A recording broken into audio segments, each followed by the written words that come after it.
શ્રી કૃષ્ણ શ્રી સ્વામિનારાયણ જય માતાજી. કેમ છે બધા? મજામાં છો? મારા બ્લોગમાં તમારું સ્વાગત છે.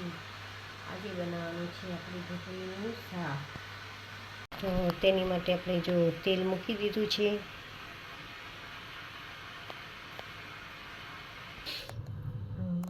તેલ આવી ગયા પછી આપણે તેમાં નાખી દીધી છાશ. છાશ નાખ્યા પછી તેમાં હળદર, મીઠું, મરચું અને ધાણા જીરું નાખી દીધું. હવે એને થોડી વાર હલાવશું જેથી છાશ ફાટી ન જાય.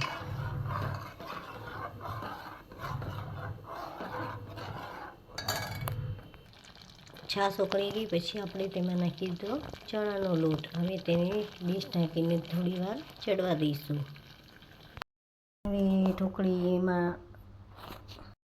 હવે ડીશમાં તેલ ચોપડીને ઢોકળી કાઢી લીધી છે ખીચો. હવે તે ઠરી જાય પછી આપણે તેને ઢોકળી પાડી લઈશું.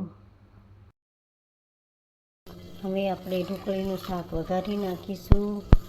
તેલ મૂક્યું હતું પછી તેમાં રાઈ નાખી હતી. છાશ નાખીને આપણે હળદર, મીઠું, મરચું, ધાણા જીરું નાખીને છાશને થોડી વાર ઉકળવા દઈશું. પછી તેમાં ઢોકળી ઉમેરી દઈશું.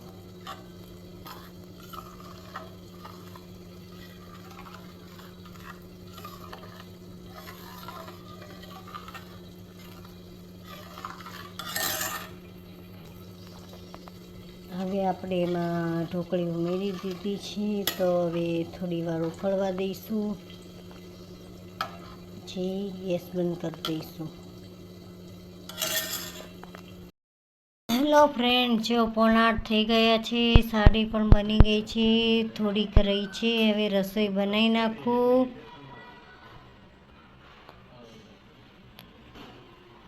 રસોઈમાં આજે બનાવવાના છે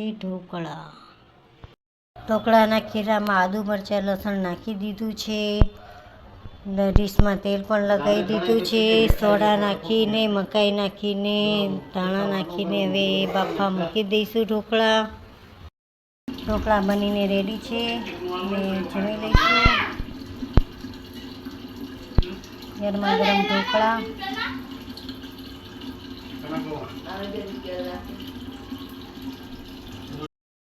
હવે જો જવું છે નાઇટ વોકમાં, તો નાઇટ વોક કરવા ઉપડ્યા છીએ.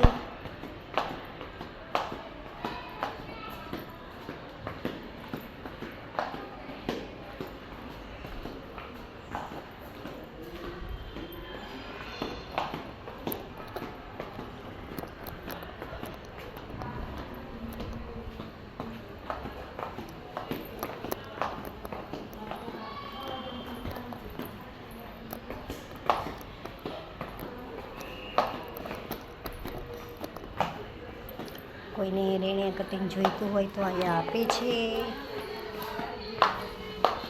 હેલો ફ્રેન્ડ્સ, મારો વિડીયો ગમ્યો હોય તો લાઈક કરજો, કોમેન્ટ કરજો ને શેર કરજો.